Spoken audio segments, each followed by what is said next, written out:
Welcome to social. Ali Fazal एक ऐसे actor हैं जो अपने कैरेक्टर रोल्स के थ्रू ऑडियंस में पॉपुलर हुए हैं। फिल्म फुकरे की सक्सेस के बाद से ही उन्हें रेगुलरली फिल्म्स में देखा गया है, पर जब से उन्होंने वेब सीरीज मिर्जापुर में गुड्डू का कैरेक्टर प्ले किया है तब से ही उनकी पॉपुलैरिटी एक अलग लेवल पर बढ़ चुकी है। इस वीडियो में हम आपको अली फजल की लाइफ से जुड़े कुछ ऐसे फैक्ट्स बताएंगे जो शायद आप नहीं जानते हो, तो आपसे रिक्वेस्ट है कि इस वीडियो को आप एंड तक जरूर देखें। शुरू मजबूरी में किए थे, अब मजा आ रहा है। नंबर 1, अली फजल का बर्थ लखनऊ में हुआ था और अपना बचपन उन्होंने अपनी नानी के यहाँ बिताया है। अली के पेरेंट्स काफी सालों से एक दूसरे से अलग रहे थे, जिसकी वजह से अली हमेशा से ही अपनी मदर के साथ रहे हैं। अली के फादर मिडिल ईस्ट में काम किया करते थे और जब अली 18 साल के थे तो उनके पेरेंट्स ने ऑफिशियली डिवोर्स ले लिया था। नंबर 2, अली फजल अपनी टीनेज से ही इंडिपेंडेंट रहे हैं, जहां उनके थिएटर बैकग्राउंड में होने की वजह से उन्हें इजीली कुछ एक्टिंग प्रोजेक्ट्स मिल जाया करते थे। फिल्म 3 इडियट्स भी उन्होंने अपने कॉलेज के दौरान ही की थी, जिसकी एक्टिंग फीस से उन्होंने अपने कॉलेज का लास्ट ईयर फंड किया। Because I was on my own in Bombay. I funded my last year of college on my own. I studied on my own. I told my dad at the time, I remember, I said, stop sending me money because whatever reasons. And then I was paying rent. Number 3, Ali Fazal Dehradun के renowned the Doon school से पढ़े हैं और तब उनका dream एक basketball player बनने का होता था। अली बास्केटबॉल में काफी अच्छे भी थे और आगे जाकर वो इंडिया को इंटरनेशनली रिप्रेजेंट करना चाहते थे। अली ने एक इंटरव्यू में बताया कि एक बास्केटबॉल मैच के दौरान उनका हाथ फ्रैक्चर हो गया था, जिसके बाद से वो बास्केटबॉल कंटिन्यू नहीं कर पाए। इसके बाद अली ने दूसरे एक्टिविटीज में पार्ट लेना शुरू किया और इसी दौरान उनको स्कूल के थिएटर प्ले में एक रोल के लिए सिलेक्ट किया गया, जिसके लिए उन्होंने प्राइज भी जीता था। इस प्ले में एक्टिंग करने के बाद से ही अली को एक्टिंग में इंटरेस्ट आने लगा और आगे जाकर वो थिएटर से कई सालों तक जुड़े रहे। नंबर 4, एजुकेशन की बात करें तो अली फजल एक इकोनॉमिक्स स्टूडेंट रह चुके हैं, जहां उन्होंने मुंबई के सेंट जेवियर कॉलेज से अपनी ग्रेजुएशन पूरी की और साथ ही साथ वो मुंबई के थिएटर ग्रुप्स में भी शामिल थे। अली ने कभी बॉलीवुड में जाने का प्लान नहीं किया था, पर उनकी परफॉर्मेंसेस देख के कई कास्टिंग डायरेक्टर्स और प्रोड्यूसर्स उन्हें फिल्म्स के लिए अप्रोच किया करते थे। नंबर 5, एक थिएटर प्ले के दौरान ही उन्हें 3 इडियट फिल्म्स के ऑडिशन के लिए बुलाया गया था, जहां मेकर्स को उनका ऑडिशन काफी पसंद भी आया। 3 इडियट्स में उन्हें राजकुमार हिरानी और आमिर खान के साथ काम करने का मौका मिल रहा था, जिसे वो मिस नहीं करना चाहते थे। अली ने फिल्म में जॉय लोबो का कैरेक्टर प्ले किया था, जिसे आप सब ने गिव मी सम सनशाइन गाने में जरूर नोटिस किया होगा। 3 इडियट्स में अली का कैरेक्टर बहुत छोटा था, पर फिर भी उन्हें दूसरी फिल्म्स में रोल ऑफर किए जाने लगे। अपने गाँव से मैं पहला इंजीनियर हूँ सर, सारे रिलेटिव्स कॉन्वोकेशन पे आना चाहते हैं। नंबर 6, 3 इडियट्स में उनके कैरेक्टर के लिए आमिर खान और बोमन ईरानी ने उन्हें ट्रेन किया था, जिसके बाद से ही उन्हें समझ आने लगा कि फिल्म्स में भी एक्टिंग करना उनके लिए बेनिफिशियल हो सकता है। आमिर जिस तरह की परफेक्शन से अपने कैरेक्टर को प्रिपेयर करते थे, उसे देख के अली काफी इंस्पायर भी हुए। नंबर 7, सभी लोग अली फजल को 3 इडियट से ही जानते हैं, पर रियलिटी में उनकी पहली हिंदी फिल्म 2008 में आई थी, जिसका नाम था एक थो चांस। इस फिल्म को कई फिल्म फेस्टिवल्स के लिए सिलेक्ट किया गया था, पर इंडिया में फिल्म को थिएट्रिकल रिलीज नहीं मिल पाई। इस फिल्म को सैयद अख्तर मिर्जा ने डायरेक्ट किया था, जिन्होंने एल्बर्ट पिंटो को गुस्सा क्यों आता है जैसी कल्ट फिल्म बनाई है। नंबर 8, अली फजल का पहला स्क्रीन अपीयरेंस एक English film the other end of line से आया था, जहां उनका एक छोटा सा कैमियो रोल था। नंबर 9, अली फजल को सबसे ज्यादा पॉपुलैरिटी शो मिर्जापुर से मिली है, जहां वो गोविंद पंडित यानी कि गुड्डू भैया के कैरेक्टर को प्ले करते नजर आते हैं। इस रोल में उनको इतना ज्यादा पसंद किया गया कि लोग उन्हें अब भी गुड्डू भैया के नाम से ही जानते हैं। अली को इससे पहले किसी गैंगस्टर के कैरेक्टर में नहीं देखा गया था और उनके ज्यादातर रोल्स लवर बॉय टाइप के ही रहे हैं। अली का करियर इस कैरेक्टर के बाद पूरी तरह से बदल चुका है, जहाँ अब उन्हें एक स्ट्रॉन्ग लीड एक्टर के तौर पर देखा जाने लगा है। आप भी हमें अपने कॉमेंट्स में जरूर बताएं कि आपको अली की एक्टिंग एज गुड्डू भैया कैसी लगी। डिफेंस में भी गन, हम बनाएंगे मिर्जापुर को अमेरिका। नंबर 10, अली फजल को पहले मुन्ना का कैरेक्टर ऑफर किया गया था, पर उस कैरेक्टर को उन्होंने रिजेक्ट कर दिया था। फिर कुछ टाइम बाद उन्हें गुड्डू भैया के कैरेक्टर के लिए अप्रोच किया गया, जिसको करने में वो ज्यादा इंटरेस्टेड नजर आए। देवेंद्र शर्मा ने मुन्ना का कैरेक्टर भी बिल्कुल परफेक्शन से निभाया है और शायद अली फजल पे मुन्ना का कैरेक्टर ज्यादा सूट भी नहीं करता। आप भी हमें अपने कमेंट्स में बताएं कि अली फजल मुन्ना के रोल के लिए सही चॉइस थे या फिर गुड्डू भैया का कैरेक्टर ही उनपे सबसे ज्यादा सूट करता है। मिर्जापुर की भाड़ के रख देंगे। नंबर 11, मिर्जापुर को शूट करना अली के लिए आज तक का सबसे चैलेंजिंग एक्सपीरियंस रहा है। अली ने हमेशा फिल्म्स में ही काम किया है, जिसकी शूटिंग 1-2 महीने में ही खत्म हो जाती थी, पर मिर्जापुर की शूटिंग को 4 महीने से भी ज्यादा का वक्त लगा था, जो अली के लिए मेंटली बहुत ही मुश्किल हो गया था। अली ने बताया कि एक वक्त पे मैं शूटिंग से तंग आ गया था, क्योंकि मेरे अलावा सभी एक्टर्स शूट के बाद फ्री हो जाते थे और मुझे अपने कैरेक्टर के लिए रोज जिम जाना होता था और फिर दोबारा अगले दिन 10-12 घंटे की शूटिंग के लिए आना होता था। ये पूरा एक्सपीरियंस अली के लिए काफी फ्रस्ट्रेटिंग हो गया था, तो आप आइडिया लगा ही सकते हैं कि ये कैरेक्टर उनके लिए कितना डिमांडिंग रहा है। नंबर 12, आप सभी जानते हैं कि मिर्जापुर में वायलेंस काफी ज्यादा दिखाया गया है और गुड्डू के कैरेक्टर से लोग काफी कोरिलेट भी कर पाते हैं। ऐसा ही एक इंसिडेंट हुआ जब गुड्डू भैया से इंस्पायर होकर कुछ बच्चों ने अली फजल को एक फोटो में टैग किया जहां वो असली गन्स के साथ नजर आते हैं। अली ने जब ये फोटो देखी तो उन्हें बहुत बुरा लगा क्योंकि वो अपनी ऑडियंस को एक गलत वे में इन्फ्लुएंस नहीं करना चाहते थे। उस पोस्ट को देखने के बाद अली ने पर्सनली बच्चों से जाके बात की और उन्हें समझाया कि शो में जो दिखाया जाता है वो रियलिटी नहीं है। नंबर 13, मिर्जापुर में आपने अली के कैरेक्टर को कई लोगों को गोली मारते हुए देखा होगा, पर क्या आप जानते हैं कि अली को रियल लाइफ में भी 2 बार गोली लग चुकी है। एक इंटरव्यू में उन्होंने बताया कि बचपन में एक जंगल में हंटिंग हो रही थी तो उसी बीच उन्हें एक गोली हाथ पर आ लगी थी।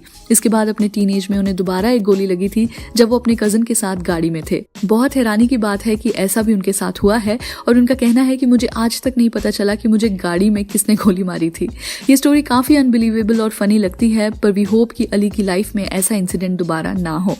नंबर 14, हर एक्टर के करियर में एक ऐसी फिल्म होती है जिससे उन्हें एक बड़े लेवल पर रिकॉग्निशन मिलता है। अली को वो रिकॉग्निशन फिल्म फुकरे से मिली थी जहां वो जफर के कैरेक्टर में नजर आते हैं। फुकरे बॉक्स ऑफिस पर काफी सक्सेसफुल भी रही थी और बाद में उसे टीवी पर भी बहुत पसंद किया गया। 2017 में फुकरे का सीक्वल भी आया था और आगे भी इसके 3rd पार्ट को लेकर हाइप बनी हुई है। आप भी हमें अपने कॉमेंट्स में बताएं कि क्या आप फुकरे का पार्ट 3 देखना पसंद करेंगे। भाई जल्दी आ, एक कैंपा की बोतल भी लेते आइयो।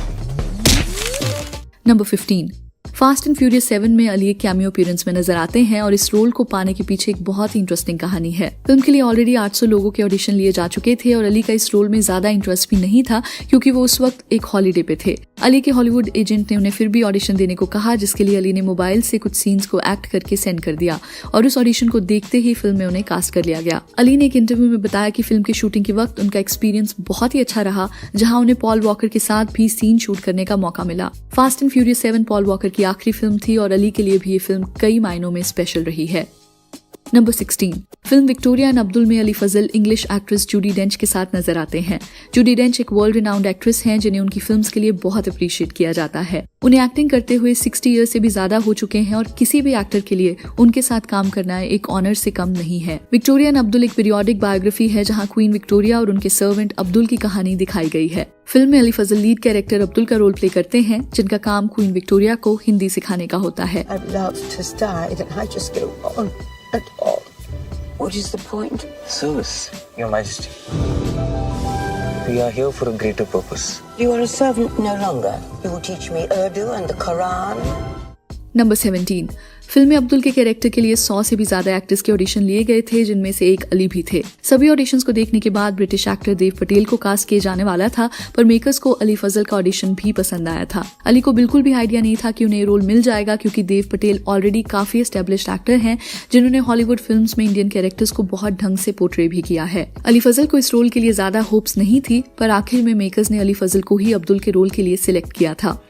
नंबर 18, अली फजल पहले ऐसे इंडियन एक्टर हैं जिन्होंने किसी फॉरेन बायोपिक में लीड रोल प्ले किया है। बॉलीवुड एक्टर्स को काफी बार हॉलीवुड और ब्रिटिश फिल्म्स में देखा गया है, पर ज्यादातर उनके रोल्स सपोर्टिंग ही रहे हैं। हॉलीवुड में यूजुअली इंडियन कैरेक्टर्स के लिए फॉरेन एक्टर्स को ही कास्ट किया जाता है, जैसे कि देव पटेल जो ओरिजिनली ब्रिटिश बॉर्न है, पर ज्यादातर वो अपनी फिल्म्स में इंडियन कैरेक्टर का ही रोल प्ले करते नजर आते हैं। इसलिए अली जैसे बॉलीवुड एक्टर का वहां जाकर एक लीड रोल प्ले करना हमारी इंडस्ट्री के लिए एक अचीवमेंट के जैसा है। अगर आपने विक्टोरिया और अब्दुल देखी है तो आप अपने कॉमेंट्स में जरूर बताएं कि आपको ये फिल्म कैसी लगी थी। नंबर 19, अली की फेवरेट फिल्म्स के बारे में बात करें तो उनकी फेवरेट हिंदी फिल्म मेरा नाम जोकर है और उनकी favourite Hollywood film last tango in Paris है। नंबर 20, अली के फेवरेट बॉलीवुड एक्टर्स की बात करें तो दिलीप कुमार और नरगिस उनके ऑल टाइम फेवरेट हैं और हॉलीवुड में उन्हें मार्लन ब्रांडो, मेरिल स्ट्रीप और वॉकिन फीनिक्स बेहद पसंद हैं। All I have are negative thoughts. Number 21, Ali Fazal को अमेरिकन टीवी शो होमलैंड के लिए भी अप्रोच किया गया था, पर उस वक्त वो already film Bobby Jasoos sign कर चुके थे, जिसकी वजह से उन्होंने होमलैंड को रिजेक्ट कर दिया था। नंबर 22, अली फजल की लव लाइफ के बारे में बात करें तो वो एक्ट्रेस रिचा चड्ढा को डेट कर रहे हैं और दोनों की फ्रेंडशिप फिल्म फुकरे के दौरान हुई थी। दोनों ने अपना रिलेशनशिप कई सालों तक प्राइवेट रखा था, पर फिर 2017 में फिल्म विक्टोरिया और अब्दुल के प्रीमियर पर उन्होंने ऑफिशियली अपना रिलेशनशिप अनाउंस कर दिया था। अली ने कहा था कि 2020 में वो रिचा से शादी भी कर लेंगे, पर शायद लॉकडाउन और उनकी मदर के गुजर जाने की वजह से उनकी वेडिंग डिले हो गई है। नंबर 23, फिल्म बॉबी जासूस में अली फजल विद्या बालन के लव इंटरेस्ट के तौर पे नजर आते हैं।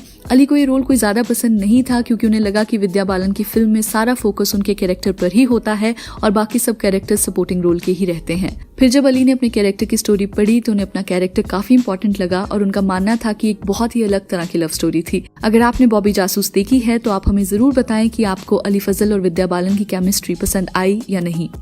नंबर 24, अली फजल हमेशा से ही अपनी फिल्म्स को लेकर बहुत सिलेक्टिव रहे हैं। जहां बॉलीवुड हो या हॉलीवुड, उनकी फिल्म्स काफी अलग तरह की रही हैं। अली की लाइफ में जब फाइनेंशियल क्राइसिस आए हैं तब भी उन्होंने फिल्म्स को सिर्फ पैसों के लिए ही साइन नहीं किया है। अली ने एक इंटरव्यू में बताया कि एक टाइम था जब मेरे अकाउंट में पैसे खत्म हो चुके थे और मुझे बड़े बजट की फिल्म ऑफर की गई थी, पर उन फिल्म्स की कहानी मेरे टाइप की बिल्कुल भी नहीं थी और बहुत बार स्क्रिप्ट पढ़ने के बाद भी मैं उन फिल्म्स को साइन नहीं कर पाया। अली को छोटे या बड़े रोल से कोई प्रॉब्लम नहीं है, बस वो एक ढंग की फिल्म का पार्ट बनना चाहते हैं जहां उनके रोल की फिल्म में एक वैल्यू हो। अली की काफी फिल्म्स फ्लॉप भी रही हैं, पर उन्हें इस बात का कोई रिग्रेट नहीं है क्योंकि वो इसी तरह की फिल्म्स करना चाहते थे और आगे भी आप उन्हें कुछ अलग तरह की फिल्म्स में ही देखने वाले हैं। नंबर 25, हॉलीवुड के ऑस्कर अवार्ड्स के लिए पूरे वर्ल्ड से फिल्म पर्सनालिटीज को सिलेक्ट किया जाता है जहां उन्हें ऑस्कर के लिए भेजी गई फिल्म्स को वोट करना होता है। अली को जब विक्टोरिया और अब्दुल फिल्म से हॉलीवुड में पॉपुलैरिटी मिली तो 2018 की ऑस्कर ज्यूरी में उन्हें मेंबर बनने के लिए इनवाइट किया गया था। अली ने एक इंटरव्यू में कहा कि उनके लिए एक बड़ी अचीवमेंट है क्योंकि इंडियन एक्टर्स को भी अब वर्ल्ड सिनेमा का पार्ट माना जा रहा है और इससे अच्छा क्या हो सकता है कि उन्हें वर्ल्ड फेमस सेलिब्रिटीज के साथ ज्यूरी में शामिल किया गया है। नंबर 26, करंटली अली फजल को Ranbir Kapoor as an actor काफी पसंद है और उनका मानना है कि रणबीर के मैच का इंडस्ट्री में कोई नहीं है। आउटसाइडर्स बल्कि इंडस्ट्री से आउटसाइडर्स बहुत आ रहे हैं and I gun for everybody who is hard working, वो चाहे इनसाइडर हो चाहे आउटसाइडर हो। One of my all time favourite heroes is Ranbir Kapoor यार। अब वो तो इनसाइडर है but I think he is the best there is right now, there is nobody who can match him. Number 27, आप जानते ही हैं कि अली फजल एक सेल्फ मेड एक्टर हैं जिनका इंडस्ट्री में कोई भी गॉडफादर नहीं रहा है। अली ने भी नेपोटिज्म को लेकर अपना ओपिनियन शेयर किया था जहां उनका मानना था कि नेपोटिज्म हमारी इंडस्ट्री में जरूर है पर इस इशू को ज्यादा ही हाइप किया जा रहा है। अली ने कहा कि नेपोटिज्म की डिबेट इंपॉर्टेंट है पर एक टाइम के बाद ये एक एक्सक्यूज लगने लगता है। बीइंग एन आउटसाइडर मैंने भी मेहनत की है और मेरी फिल्म जर्नी जैसी भी रही है मैं उसमें खुश हूँ। नंबर 28, अली फजल को गुड्डू के कैरेक्टर की इंस्पिरेशन अपने एक रिलेटिव से मिली थी जो बिल्कुल उसी तरह बात किया करते थे। अली ने एक इंटरव्यू में कहा कि गुड्डू का कैरेक्टर मेरे मामा जी की पर्सनैलिटी से बहुत मिलता जुलता है और कोइंसिडेंटली उनका नाम भी गुड्डू है और उनके भाई का नाम भी बबलू है। नंबर 29, मिर्जापुर 2 की अनाउंसमेंट के लिए फैंस कब से वेट कर रहे थे और हर जगह सिर्फ यही क्वेश्चन रहता था कि सीजन 2 कब आ रहा है। फिर जब डेट्स फाइनली अनाउंस की गई तो फैंस सीजन 2 के लिए एक्साइटेड थे और वहीं दूसरी तरफ मिर्जापुर को बॉयकॉट करने का ट्विटर पर ट्रेंड भी देखा गया। हुआ यूं कि अली फजल ने दिसंबर 2019 में सीए प्रोटेस्ट के रिगार्डिंग कुछ ट्वीट्स किए थे जहां उन्होंने मिर्जापुर के डायलॉग का भी यूज किया था। इन ट्वीट्स को अब जाकर कंट्रोवर्शियल माना जा रहा है और कई लोग शो को बॉयकॉट करने की बात कर रहे हैं। फैंस का मानना है कि ये सिर्फ एक प्री प्लान कंट्रोवर्सी है और अगर किसी को सच में प्रॉब्लम होती तो इस टॉपिक पे पहले ही डिबेट हो चुकी होती। आप भी हमें कमेंट्स में अपना ओपिनियन इस कंट्रोवर्सी के रिगार्डिंग जरूर बताएं। नंबर 30, ब्रॉडवे न्यूयॉर्क की एक फेमस थिएटर स्ट्रीट है जहां 40 बड़े प्रोफेशनल थिएटर्स मौजूद हैं जिसमें थिएटर प्लेस की प्रोडक्शन की जाती है। ब्रॉडवे में बनाए गए प्लेस दुनिया में सबसे बेस्ट माने जाते हैं जिसकी वजह से हर साल हजारों लोग ब्रॉडवे लाइव शोज देखने आते हैं। हॉलीवुड के चाहे कितने भी बड़े एक्टर्स हों पर ब्रॉडवे में सिर्फ कुछ ही लोगों को एक्ट करने का मौका मिलता है। अली फजल को भी ऐसा एक गोल्डन चांस मिला था जहां उन्हें ब्रॉडवे में एक लीड रोल ऑफर किया गया था। अली खुद भी इस प्ले का पार्ट बनना चाहते थे पर उस वक्त अली फुकरे 2 की शूटिंग में बिजी थे। ब्रॉडवे की रेट्स को शिफ्ट करना काफी मुश्किल रहता है जिसके लिए अली फजल को ये रोल रिजेक्ट करना पड़ा। इससे पहले किसी भी बॉलीवुड एक्टर को ब्रॉडवे के लिए अप्रोच नहीं किया गया है और अगर अली फजल ये प्ले कर लेते तो शायद वो हॉलीवुड में आज और भी ज्यादा सक्सेसफुल होते। नंबर 31, काफी लोगों को लगता है कि मिर्जापुर ही अली फजल की पहली वेब सीरीज है पर एक्चुअल में उनकी पहली वेब सीरीज बैंग बाजा बारात रही थी जिसे 2015 में रिलीज किया गया था। उस वक्त इंडिया में वेब सीरीज का ट्रेंड शुरू ही हुआ था और बैंग बाजा बारात को काफी अच्छा रिस्पांस भी मिला था। ये एक रोम-कॉम सीरीज थी जहां एक कपल की कहानी दिखाई गई थी जिनकी शादी होने वाली है।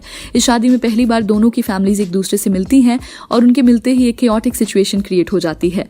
बैंग बाजा बारात के सभी एपिसोड्स आप वाई फिल्म्स के ऑफिशियल यूट्यूब चैनल पर देख सकते हैं। नंबर 32, लॉकडाउन की वजह से मिर्जापुर सीजन 2 की प्रोडक्शन बीच में ही रोकनी पड़ी थी जहां शो की डबिंग और एडिटिंग का काम रह गया था। अली फजल शो में मेन कैरेक्टर हैं और उनकी डबिंग होना बहुत इंपॉर्टेंट था, इसलिए अली ने घर से डबिंग करना शुरू किया जिसकी उन्होंने एक फोटो भी अपलोड की थी। नंबर 33, 2017 में आई Murder on the Orient Express एक बहुत ही सक्सेसफुल थ्रिलर थी जिसमें कई रिनाउंड हॉलीवुड एक्टर्स नजर आते हैं। इस फिल्म का sequel death in the Nile भी जल्द रिलीज किया जाने वाला है, जिसमें अली फजल भी एक इंपॉर्टेंट रोल में नजर आएंगे। फिल्म में wonder woman fame Gal Gadot भी शामिल है, जिसको लेकर के ऑलरेडी काफी हाइप बनी हुई है।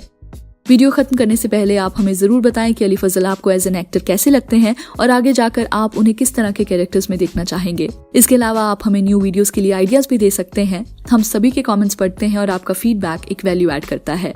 तो चलिए that's a wrap on this video. आप हमें इंस्टाग्राम, ट्विटर और फेसबुक पर भी फॉलो कर सकते हैं @socialofficial, जहां आपको हर तरह की फिल्म और एंटरटेनमेंट से जुड़ी अपडेट्स मिला करेंगी। ऐसी और भी इंटरेस्टिंग वीडियोस के लिए देखते रहिए सोशल, हर उस चीज के लिए जो आप जानना चाहते हैं।